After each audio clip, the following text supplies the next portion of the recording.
Thanks for downloading a 3CR podcast. 3CR is an independent community radio station based in Melbourne, Australia. We need your financial support to keep going. Go to www.3cr.org.au for more information and to donate online. Now stay tuned for your 3CR podcast.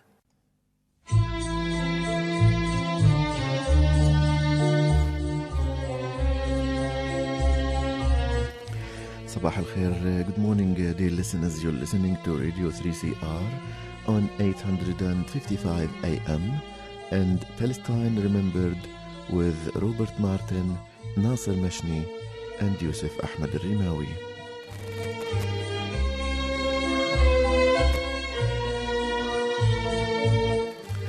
Thank you for tuning in to another edition of Australia's only radio program that is totally dedicated to the Palestinian cause in English language. We would like to welcome our listeners on the AM dial and those who will join us later on 3cr.org.au/podcasts.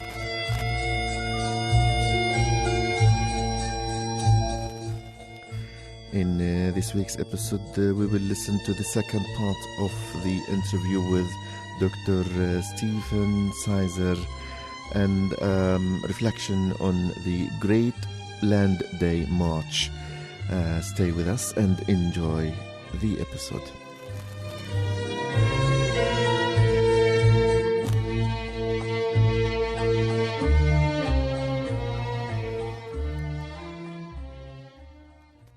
Good morning, Nasser. Morning, Yusuf. How you doing? Happy Easter to you and to all of our listeners. And I think we must start by saying we apologize for last week's technical problem. So we have difficulties, technical and otherwise, and unfortunately got the better of us. But we'll be playing the rest of Robert's interview with Stephen Sizer. Yes, the second part. That was a very important and enlightening interview. So we'll play the rest of that today, as well as talk about a couple of other things. And most importantly, obviously, the Land Day commemoration marches in Gaza and the atrocity that occurred there during the week. So without further delay, we will start with the second part of Robert's interview with Dr. Reverend Stephen Sizer. Stay with us. We touched on the Armageddon. Tell me, what is Armageddon? Just tell me in a very laymanistic term, because I'm a very simple man. Armageddon is 2 words in Hebrew, Ha, hill, Megiddo.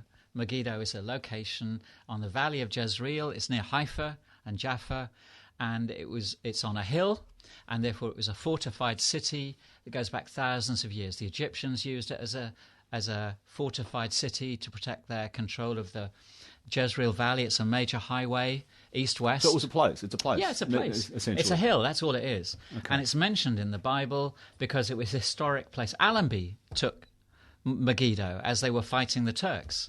It's been the place where armies have met and fought each other for thousands of years.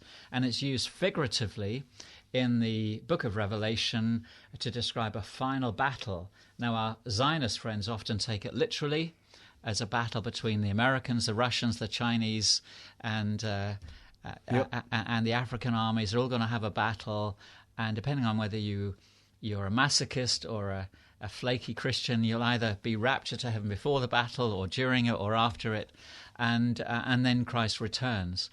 Most theologians regard it as a symbol representing the conflict between good and evil that's been going on for millennia. Forever. You know, Christians are taught not to hate people. We are called to struggle, jihad, but it's a struggle against sin, not against people. Paul in Ephesians says our conflict is not with flesh and blood. It's not with people. It's against the spiritual forces. So we must stop demonizing people and recognize that they're created in God's image. Christ died for them, and he calls us to love them and win them. What would Jesus say today?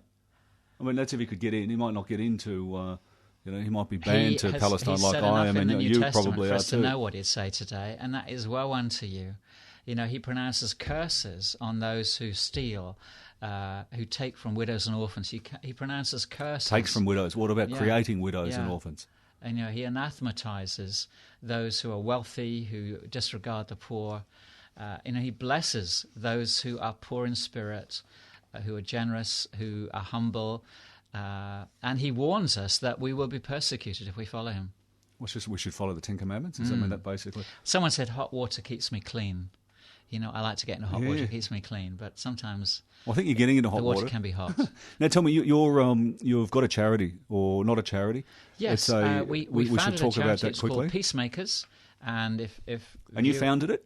Yeah, I am the charity. You are It's peacemakers.ngo, peacemakers plural .ngo. It's called Peacemaker Trust. It's a registered charity, and our commitment is to work where minorities are persecuted, where human rights are denied, where justice is denied, and where there's an opportunity to do good and bring reconciliation, peacemaking, where we're invited. So we work in East Africa quite a bit. We work in the Middle East, building bridges with countries where our present regime, the axis of evil.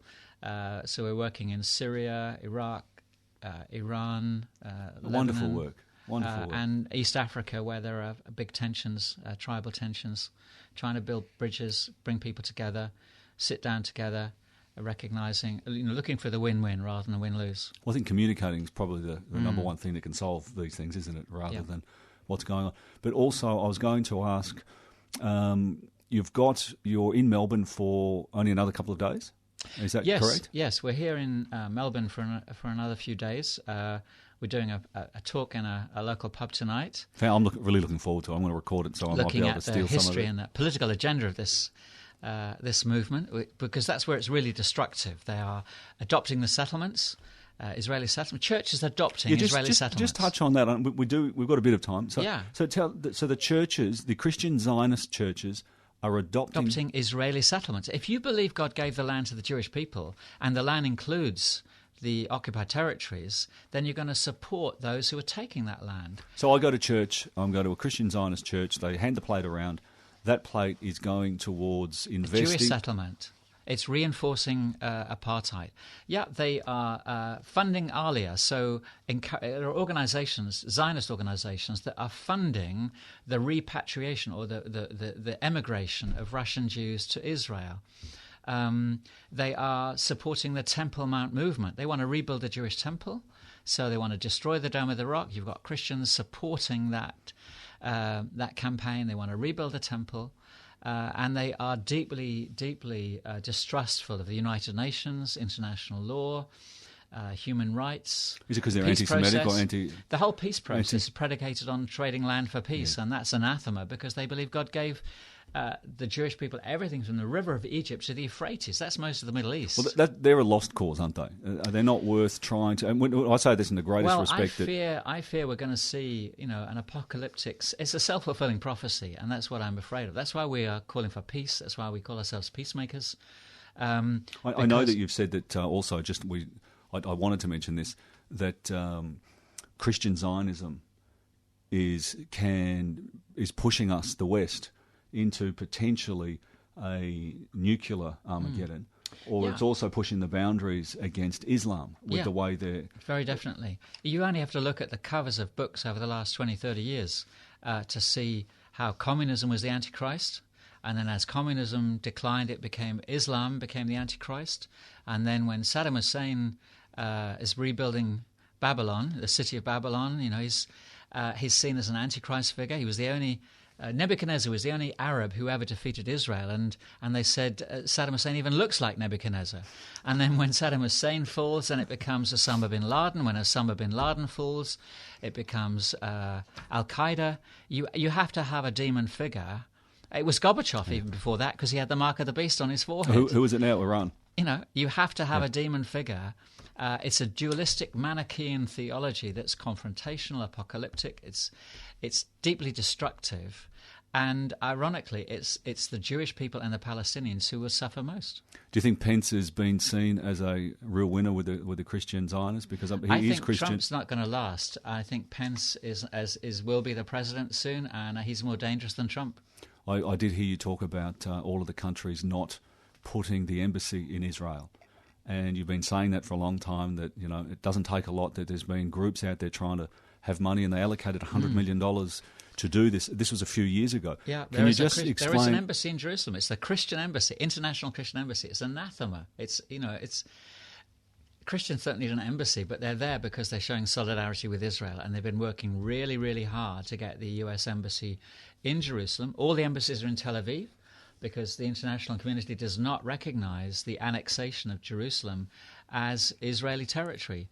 But if the U.S. moves its embassy, as it will, then everyone has to deal with the Americans. Well, they are going to move it. It's on Nakba Day too. And sooner or later, they'll start creeping in. There'll be some Latin American countries, some of the... You think this will happen? I think it will. Yeah. The question is going to be whether Europe sticks out and refuses.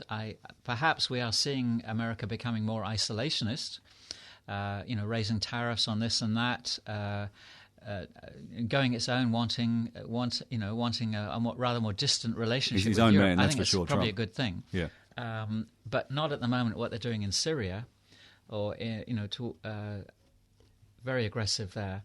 You think about it. Both Turkey and the US are operating inside a sovereign country. They're technically at war with Syria. Yeah. Part of the strategy is to weaken the countries that are deemed a threat to Israel. So the countries that take the money. What's working? Egypt, the largest recipient of US aid after Israel. Jordan is compliant, but Syria, Lebanon, Iraq, Iran, they're part of this axis of evil. They get the stick. Yeah. And it's in their interest to ferment conflict internally, to keep them weak, keep them vulnerable, partition them. God willing, we'll see Syria at peace, and Syrians left to decide what kind of political system they want. God willing, everybody becomes like this. And just one last question before we leave: what can Christians do? That do they go to their churches and they talk? What can a normal person like myself? I don't go to church. I'm an agnostic, but you've really piqued my interest with what's going on. What do people do? Well, since we're close to Easter, it's quite appropriate that we're thinking about the Easter story and the purpose Jesus came to earth to die on the cross in our place, to be raised to new life, and he called people into his community, the church of all nations, equal, respectful, with a particular burden for the poor, the vulnerable, the widows, the orphans, the aliens, and the refugees. So I hope that people listening, if you identify as a Christian, you will put your energy into following Christ and fulfilling that purpose which he has entrusted to us. And if anything that we've said today it disturbs you and you want to think about it some more, you can go to my website, stephensizer.com, and on the top bar you'll see my books and my articles, and you can download and read more about Christian Zionism and how we deconstruct it and how we offer a more biblical and more constructive message of good news for folk in the Middle East and to those of no faith and those of the other faiths. Fantastic. I'll also put a link, and I can see you've got a few books here that I'm going to get, because I'm very excited. But I'll put a link, and I also suggest that people can Google you, and I watched a couple of your talks on YouTube. Some of them older, but they're still very relevant today. Thank you. And I've really enjoyed it. So look, it's been a real honour. I would just say, don't believe everything that's on Wikipedia, because Wikipedia is... I read that too. The gatekeepers of Wikipedia are Zionists, and they... I look at my entry, and I think that's not me. Well, look, I mean, I think that if we treat everyone equally, we don't judge everybody. We're no better or we're no worse than anyone else, and that's what religion is. It's these bad people that start to bring in their own ideologies, and if anyone thinks that they're better than someone else, it's the first step that you're not. And look, it's been fantastic. I'm looking forward to your talk. Thank you again for joining us. Thank you. And we'll see you again. You just listened to the Rev Dr Stephen Sizer, who was the former vicar of the Anglican parish of Christ Church, and he's well known worldwide for his opposition to Christian Zionism. You're listening to Palestine Remembered on 855 AM. Nasser, the Palestinians celebrated the 42nd anniversary of Yawm al-Ard, the Land Day, on the 30th of March. And of course, this year's celebration opened another chapter of another Land Day massacre. Another Land Day massacre. Yeah. We will talk about, of course, what happened on the Land Day March in Gaza. But let's tell our listeners about what is Land Day. Well, Land Day is, in the first instance, March 30, Yawm al-Ard. Inside 1948 Palestine, Palestinians there marched for their rights to more land, to access to their own land, in protesting the Israeli government's policies against the confiscation of land and the natural growth of their own homes, the access to building permits, etc. In peaceful protests, the Israelis in 1976 killed 6 Palestinians. And every year, also say that before the protest, the Israelis confiscated the land and imposed curfews. In an attempt to stop the protest. But when the peaceful protest took place, the Israelis responded with fire. Of course. Well, this is what military juntas do. This is the expectation of you'd expect from the Burma, from Pakistan into Kashmir and India into Kashmir. Not the enlightened first world democracy that is a light unto nations, which is Israel. The filth that is spewed out in the media and, swallowed hook, line and sinker by all of mainstream media, which is why we thank 3CR. But so 42 years later, and every year the Palestinians have commemorated those 6 martyrs in 1976. We also have to say that the civil society in 48 areas, led by Tawfiq Zayyad, the Arab MP at the Knesset, the Palestinian MP at the Knesset, led the protest over the protest, and it started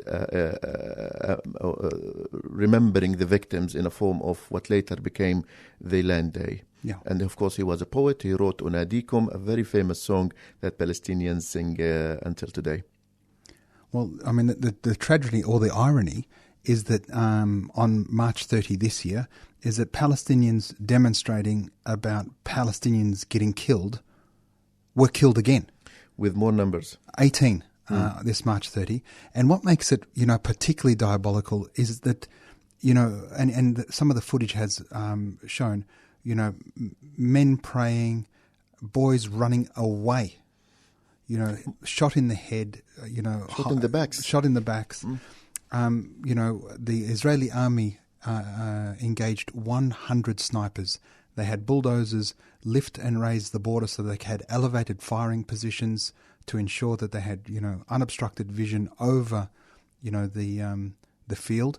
And then, calculated in cold-blooded murder, I would say, killed 18 people. And the Israeli army even tweeted, and they quickly deleted it afterwards, but they said, nothing was carried out uncontrolled. Everything was accurate and measured, and we know where every bullet landed. I mean, the tweet was quickly deleted, and particularly, when you see some of those videos that have been shared around Facebook, Abdel Fattah Abdel Nabi, this poor kid was running away. He got shot in the back of the head, it's just sickening. We also have to say that this year's commemoration of the Land Day was meant to be different from every year. Of course, we Palestinians, since the last 42 years, every year we commemorate it by speaking about the event, by reminding them that we have not forgotten. We have not forgotten, and also by another reminder that the Palestinians, even though that they are in different geographical regions and areas, are united under one cause. So not just because you are Palestinians in Israel and we are the Palestinians under occupation, or people in Gaza under siege, or the rest of us denied entry, not because of that we don't feel for each other. We are one nation and we want one homeland.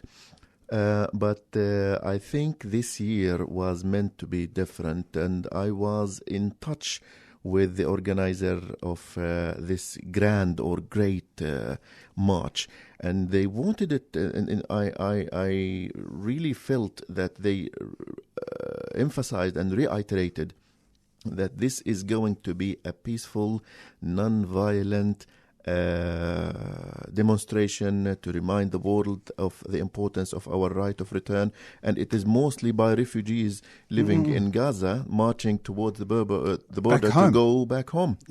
But nevertheless, Israel responded, and Israel responded in the barbarity that is pure Zionism. I mean, the complete and utter disregard to a human being's life. And, one of the arguments is, we've got to protect our borders. Everybody's got a right to protect your borders. Well, in fact, there is no borders. You haven't declared a border. You've got total air, sea and land control over Gaza. You occupy it. There is no border. You've got a seam zone where you say nobody can come into. Farmers can't farm their land. I mean, the absurdity is that a 2,000-year-old right to return trumps a 70-year-old right to return if you're a Zionist. If you're a Palestinian refugee sitting in a refugee camp in Gaza, getting 2,000 calories a day allotted to you because that's what the bureaucrats inside the Knesset, the Israeli parliament, have decided. That's how much food, the calorific intake of a Palestinian at 2,000 a day means they're hungry but not starving. I mean, this is the sort of diabolical mentality that's going on there. We're not going to let anybody in or out. Air, sea, land blockade.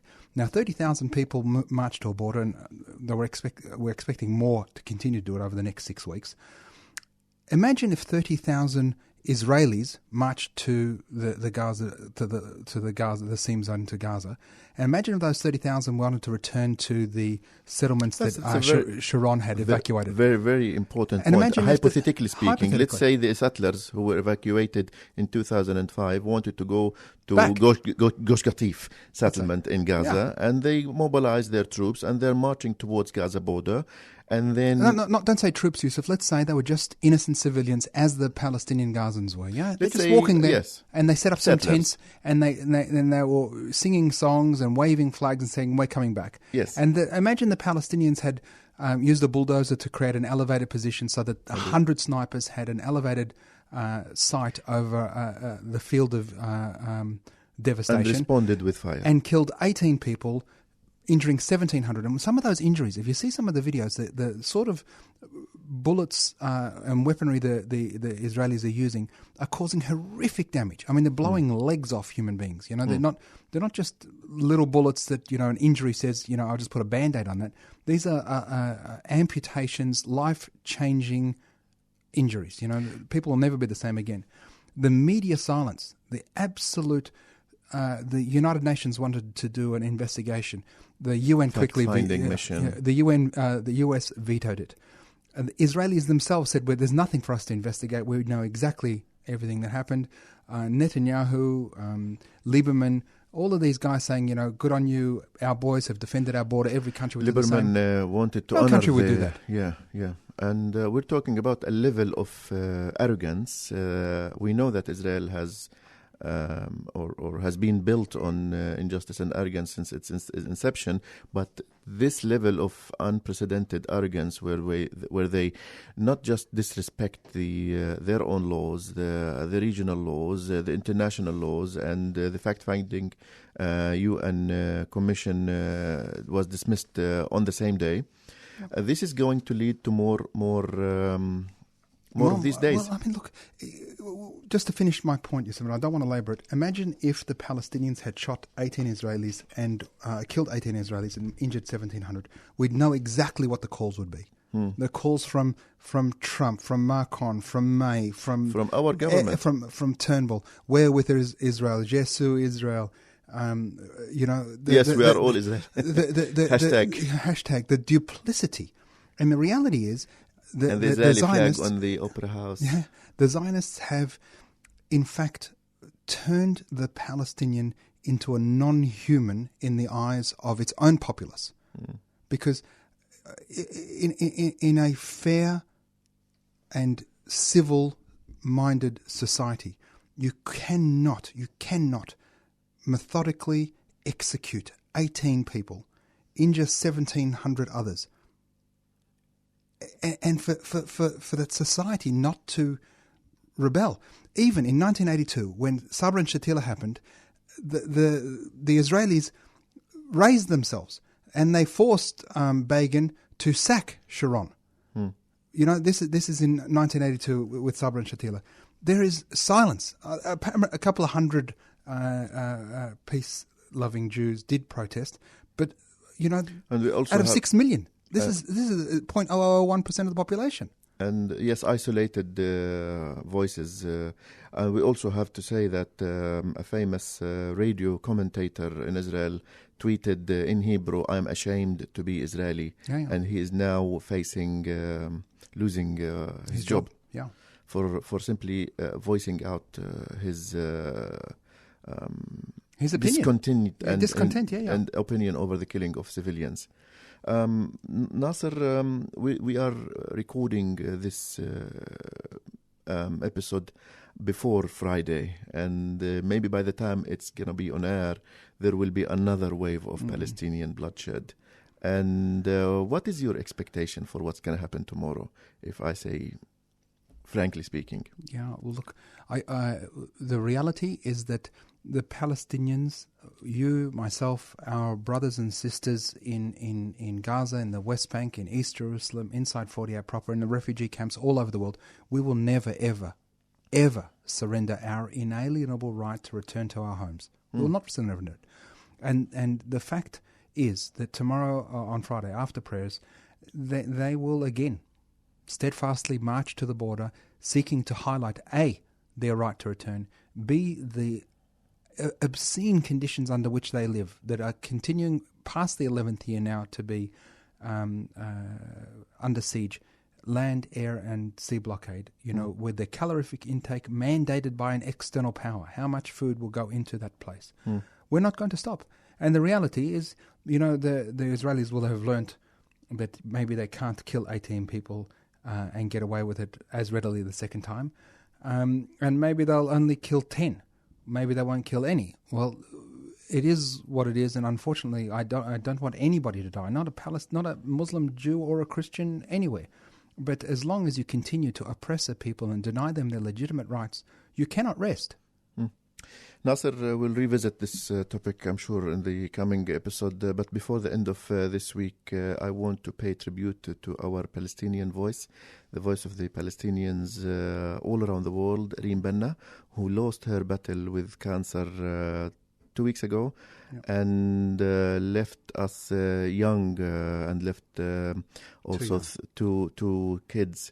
We will properly acknowledge her and give her what she deserves of coverage, maybe in the next episode.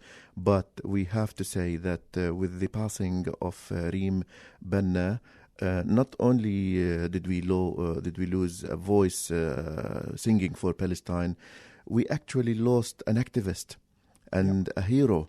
She fought peacefully and non-violently within her community in Nazareth against the Judaization of Christian and Muslim Arab sites and nature of the city. She fought the occupation in West Bank, and she was with the Palestinians in every station of the Second Intifada. She also has sung for breaking the siege of Gaza. She has sung for the refugees and their homes. And one thing I really respected her is that she reopened the treasures of our folklore. Yeah. And she presented it in another form. Modern form, yeah. Modern forms that is also with hip-hop, with fusion, with other... so she was not just any artist, not just any activist. She was a hero. Yeah, and sadly missed, and unfortunately leaves two young daughters behind. Nasser, before the end of the episode, I guess we have an important event to promote. Of course. So today at 2 o'clock at the State Library, 328 Swanson Street in Melbourne, we are protesting Israel's massacre in Gaza. So all of our listeners, please come along, 2 p.m. till 3:30 today in front of the State Library. And I guess with this we've come to the end of this week's episode. We spoke again, or we listened again to Dr. Stephen Sizer, an expert on Christian Zionism. we also reflected on the continuous massacring of Palestinians, peaceful demonstrators in Gaza, and we spoke about the loss of our voice, Reem Banna. Until we meet next week, this is Nasser and Yusuf wishing you the best of time, and salam.